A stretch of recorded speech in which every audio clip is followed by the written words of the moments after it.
저는 집주인이 부자라서 안심을 했는데 세금이 제 전세 보증금보다 우선순위라는 거예요. 그래서 보증보험이 없었다면 저는 전세 사기를 당할 뻔한 적이 있어요. 안녕하세요, 머니레시피 마틴입니다. 여러분, 집 보러 가시면 뭐부터 보시나요? 생각보다 넓은데? 생각보다 깔끔하네? 햇빛도 잘 드네? 이런 거 보지 않으신가요? 물 한번 틀어보고 이러고선 보통 나오시잖아요. 낮에 햇빛이 아무리 잘 들면 뭐해요. 우리는 곰팡이와 전쟁을 시작해야 될 수도 있어요. 2년 동안 말이죠. 부동산 사장님이 이런 말 하실 거예요. 이 집 인기 있는 곳이고 좀 전에 보고 가신 분도 있어가지고 지금 가계약금이라도 안 넣으시면 이 집 나가요. 이런 거 믿고선 가계약금 바로 넣고 계약하고 들어갔다가 저는 정말 진짜 이 지옥의 2년을 보냈었습니다. 누수 터지고요, 곰팡이 정말 막 창궐하고 춥고 진짜 보일러 비용 막 엄청 나오고 이런 것들은 경험을 하지 않으면 모르는 것들이기 때문에 누군가 알려주면 좋겠다고 생각을 했어요. 제가 2019년부터 6년 7년 에어비앤비를 운영을 했어요. 에어비앤비는 좀 오래된 집에서 할 수밖에 없는 조건이 있거든요. 그래서 정말 집을 한 100곳은 본 것 같아요. 그리고선 운영하면서 실패도 많이 하고 게스트들이 막 진짜 나쁜 댓글도 달고요, 이런 것들을 다 경험하면서 하나하나 알아갔던 정보들이 있거든요. 이렇게 깐깐하게 보다 보니까 일반인들은 알 수 없는, 정말 이 전문적인 호스트만이 알 수 있는 그런 까다로운 조건들을 알게 되었어요. 여러분들의 보증금과 멘탈을 책임져줄 자취방 구할 때 꼭 알아야 될 6가지 조건 한번 제가 말씀드려 볼게요. 첫 번째 말씀드릴 거는 수압이에요. 오래된 집일수록 수압이 낮을 확률이 점점 올라가게 돼요. 우리들 가면 어떡하죠?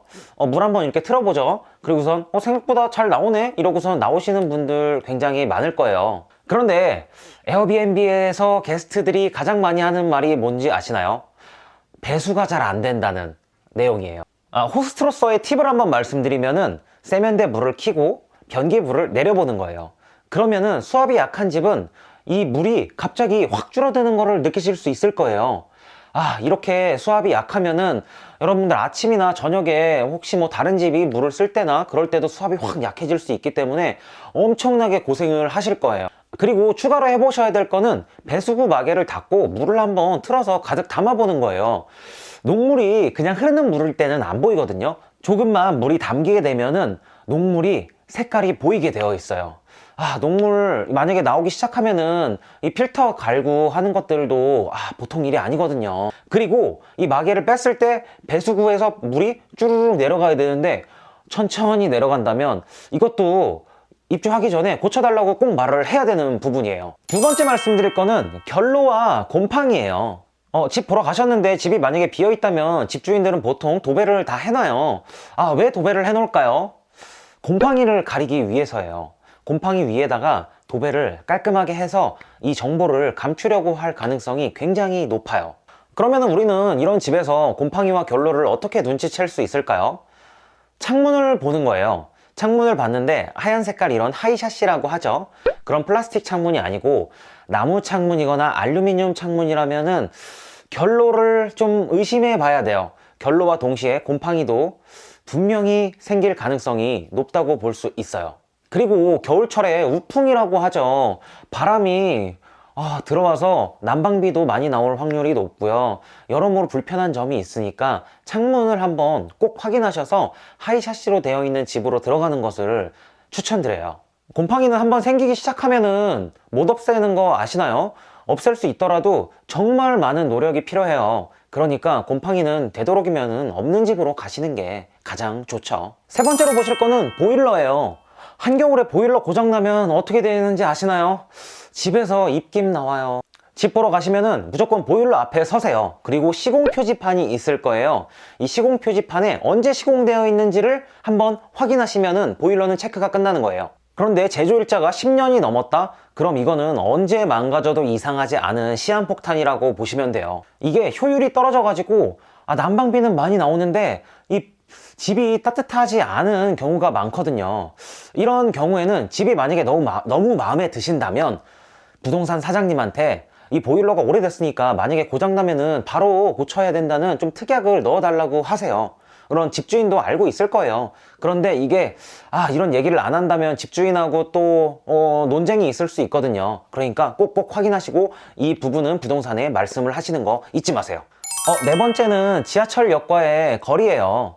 이거 뭐 네이버 부동산이나 이런 데 올려놓은 거 남자 걸음으로 거의 전력 질주했을 때 거리인 거 아시죠? 저는 숙소 구할 때 캐리어를 끌고 직접 역에서부터 숙소까지 가보는 것을 꼭 한번 체크를 해요. 왜냐면은 내가 몸이 가벼울 때는 괜찮지만 우리 퇴근하거나 뭐 비 오거나 눈 오거나 이런 불편한 상황일 수 있잖아요. 그럴 때 과연 집까지 가는 길이 안전한지 또 평탄한지 그리고 눈이 왔을 때 미끄러지진 않을지 어떤 경사로가 있는지 이런 것들도 한번 확인을 해보시는 게 좋을 것 같아요. 또 여성분들은 많이 위험하잖아요. 골목길 그런 구석으로 가야 되는 집들은 또 위험할 수 있으니까요. CCTV도 한번 확인해 보시고요. 그리고 낮뿐만 아니라 밤에도 한번 가볍게 가보는 것도 추천드려요. 왜냐면은 이런 치안 같은 거는 밤에 더 위험할 수 있잖아요. 가로등이 너무 어둡다거나 CCTV가 정말 그런 비치지 않는 곳 같은 데서 너무 어둡고 무섭다면은 여성분들한테는 이제 안 좋은 집일 수 있으니까요. 만약에 1층이나 2층이면은 방범창도 꼭꼭 확인하셔야 되고요. 다섯 번째로 말씀드리고 싶은 거는 도배와 장판에 대한 협상의 기술이에요. 당연히 새로 해주겠지. 설마 이렇게 더러운데 안 해주겠어? 이거 정말 큰 착각이에요. 집주인들은 일단 기본적으로 안 해야 된다는 생각을 갖고 있어요. 저는 첫 번째 집 구할 때 제가 직접 도배와 장판을 결국 하게 됐거든요. 그런데 이거 거의 200만 원 가까이 들어요. 이사도 해야 되는데 이런 도배 장판까지 해야 되면은 정말 그 부담이 한두 가지가 아니에요. 집 보러 갔을 때 핸드폰 켜시고요. 장판 찢어진 거, 오염된 거, 벽지 오염된 거, 벽지 찢어진 거 이거 다 사진을 찍으세요. 그리고선 여러 개를 찍어서 이거를 부동산에 말하고 집주인께 전달해 달라고 말하는 거예요. 집주인분이 집 보러 가나요? 안 보러 가죠? 그렇게 더러운지를 몰라요. 그리고 이렇게 말하는 거죠. 집이 너무너무 마음에 드는데 도배랑 장판은 상태가 이런데 이거 좀 부담이 된다. 이것만 만약에 해결해 주시면은 바로 들어가고 싶다. 이러면은 집주인분은 빨리 집을 빼고 싶거든요. 거의 100% 해줍니다. 여러분, 이 말 한마디로 200만 원을 아끼는 거예요. 꼭꼭 해야 되는 거 아시겠죠? 여러분, 마지막 여섯 번째는 가장 중요해요. 융자가 얼마나 있는지 이거 꼭 체크하셔야 됩니다. 집이 너무 완벽해. 너무 좋아. 그런데 등기부등본을 뗐더니 근저당이 잡혀 있어. 이러면은 안 하시는 게 좋아요. 여러분, 여기까지는 다 알고 있는 거죠. 요즘은 이 정도는 다 부동산에서 줘요. 그런데 추가로 확인하셔야 될 게 있어요. 바로 지방세와 국세 완납 증명서를 꼭 확인하셔야 돼요. 제가 이거에 정말 크게 당한 적이 있거든요. 이게 2023년 4월에 법이 바뀌었어요. 근데 2023년 4월 이전에는 법이 집주인의 세금이 무조건 이 세입자의 전세자금보다 우선시 되는 거예요. 그런데 집주인이 만약에 엄청 부자라면 어떻게 되죠? 이 전세자금보다 세금이 높을 가능성이 높아요. 그러면 이 집을 처분해도 세금을 먼저 내야 되고 우리는 전세금을 받지 못할 가능성이 높아져요. 저는 다행히 전세보증보험을 가입해가지고 이거를 받았어요. 그런데 그렇지 않은 사람들은 세금을 먼저 받기 때문에 집이 경매에 넘어가도 전세금을 떼일 수 있는 그런 전세 사기 많이 들어보셨잖아요. 이런 구조로 이루어지는 거예요. 그래서 2023년 4월에 이 법이 바뀌었어요. 그러니까 집주인의 세금과 전세, 우리의 확정일자 중에 어떤 게 먼저 발생하였는지가 이제 우선순위가 되는 거예요. 그런데 이 세금은 우리가 알 수 있나요? 우리가 확정일자를 먼저 받고 그 다음에 발생하는 세금은 문제가 없기 때문에 꼭 확정일자를 먼저 받고 세금을 완납한 거를 확인하셔야 됩니다. 자, 오늘은 에어비앤비를 제가 한 7년 운영하면서 수백 가지 집을 본 경험을 바탕으로 여러분들이 자취방을 구할 때 어떤 거를 중점적으로 봐야 되는지 남들이 잘 알려주지 않는 부분만 제가 추가로 말씀드렸어요. 뭐 당연히 뭐 네이버 부동산 보고 뭐 어떤 채광, 남향 이런 거야 뭐 다들 알고 계신 거잖아요. 여러분이 알고 계신 정보에다가 제가 방금 말씀드린 6가지를 추가한다면은 지옥 같은 집만큼은 피하실 수 있을 거예요. 사실 제가 집 보러 갈 때는 거의 한 20가지 정도의 리스트를 보고 그걸 바탕으로 집을 보거든요.